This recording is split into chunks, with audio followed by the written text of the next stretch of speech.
আসসালামু আলাইকুম সবাই, কেমন আছেন সবাই? আলহামদুলিল্লাহ, আমরা ভালো আছি।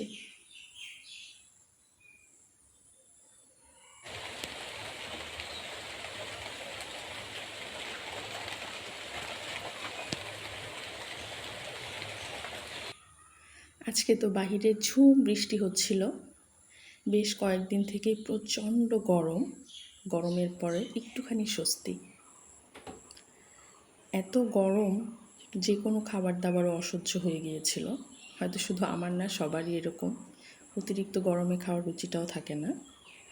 যাই হোক, যেহেতু আজকে বৃষ্টি হচ্ছে বাহিরে, খিচুড়ি এমনিতে আমাদের খুবই পছন্দের খাবার। যেহেতু সুযোগ হয়েই গেল, তাহলে চলুন আজকে খিচুড়ি রান্না করি। আজকের খিচুড়িটা একটু অন্যরকম। এখানে কোনো মাংস অ্যাড করব না।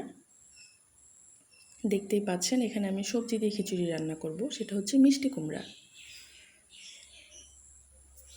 এখানে আমি চাল ডালটাকে আগেই সুন্দর করে ধুয়ে রেখেছিলাম। এরপর আমি মিষ্টি কুমড়াটাও অ্যাড করে দিয়েছি। এরপর প্রয়োজন মতো যা মশলা লাগে সব দিলাম।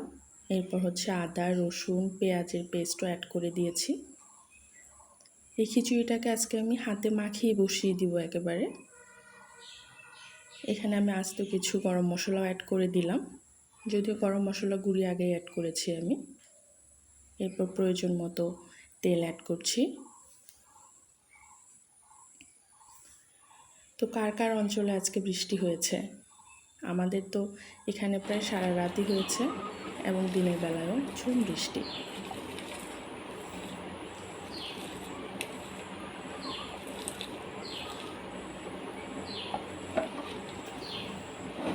এরপর হচ্ছে সমস্ত মশলা অ্যাড করার পর খিচুড়িটাকে আমি সুন্দর করে মাখিয়ে দিব।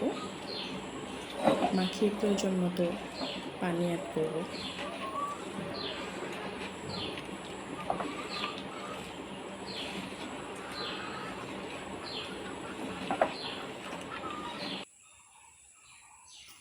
এই খিচুড়িটা অবশ্য মাখিয়ে বসাই দিলেই বেশি মজা হয়।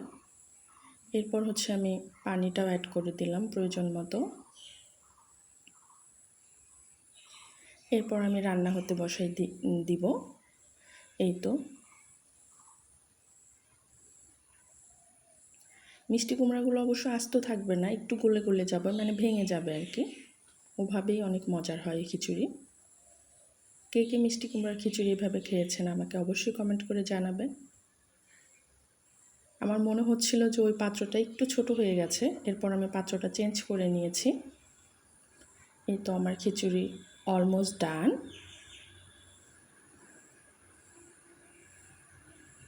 অনেক গরমের পর অনেকটাই আরাম লাগছে।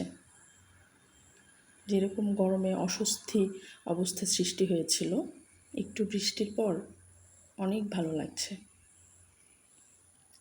এই তো আমার খিচুড়ি রান্না হয়ে গিয়েছে, এবার আমি একটু সার্ভ করে দেখাচ্ছি। সাথে একটু শসা কেটে নিয়েছি। এরপর আমার খিচুড়িতে কাঁচা পেঁয়াজ খেতে ভীষণ পছন্দ।